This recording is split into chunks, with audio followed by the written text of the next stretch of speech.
Get it. I've always loved dogs.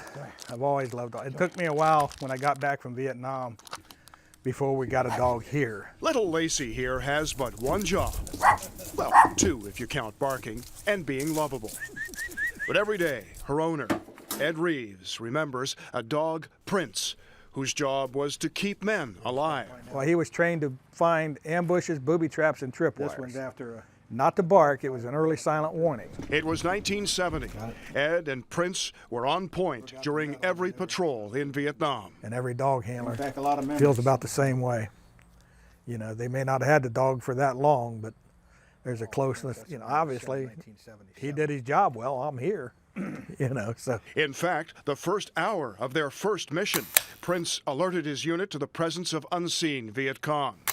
After the ensuing firefight. So I pulled out a big Tootsie Roll out of my leg and opened it up and broke off a piece and gave it to him, and I took a piece and I'm eating it, and I looked at him, I said, it's gonna be a long year. And it was. But through it all came an unbreakable bond. You know, if he didn't find anything out there, I wasn't worried. I wasn't worried. Then in 1971, when Ed was shipped home, came a brutal reality no dog handler was prepared for. The 4,244 dogs that served there, only a little over 200 left Vietnam alive. All the dogs that were left toward the end there, they euthanized. They euthanized over 2,000 dogs. I didn't know what happened to my dog. In 1973, when we pulled out, I just kind of gave him up for dead. But 36 years later, I got information about my dog, that he was one of the 204 dogs that left Vietnam. He came home. Then came the time for Ed to do the tracking.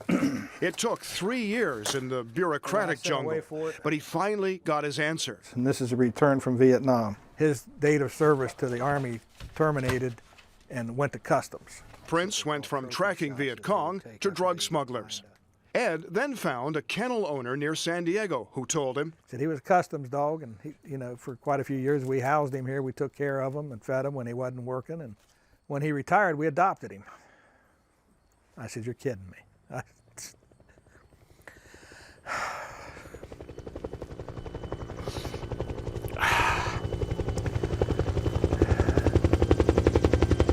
Good morning, ladies and gentlemen. Sadly, the creed, leave no man behind, did not extend to man's best friend. But at last, And a reminder of the sacrifice of the war dogs and their handlers during the Vietnam War. Americans can come to know of the war dog's worth. And the home of the brave. On a late September Saturday, man and beast gather at Mott's Military Museum for the unveiling of the War Dogs Memorial, a 3-year labor of love for Ed Reeves and Lori Motts.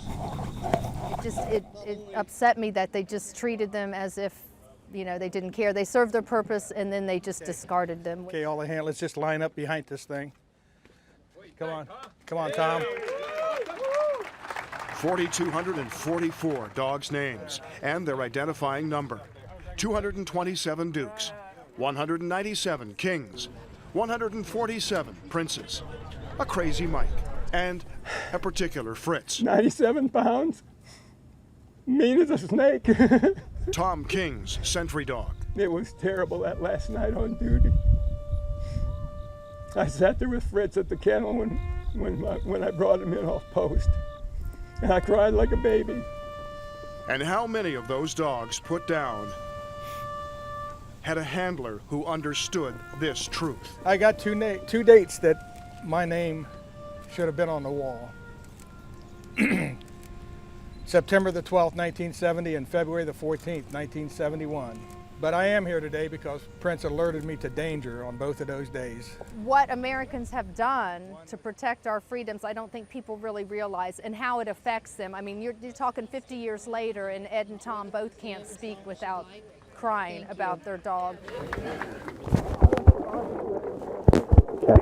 Ed's effort to build this memorial extends past the debt that he and so many others owe war dogs like Prince to a place that should remind But here, anyone who sees it. they're a memorial, not excess equipment.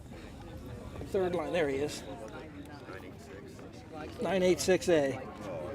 The war, the search, the memorial, a 50-year journey for Ed finds him now at a crossroads. Right now, I'm drained.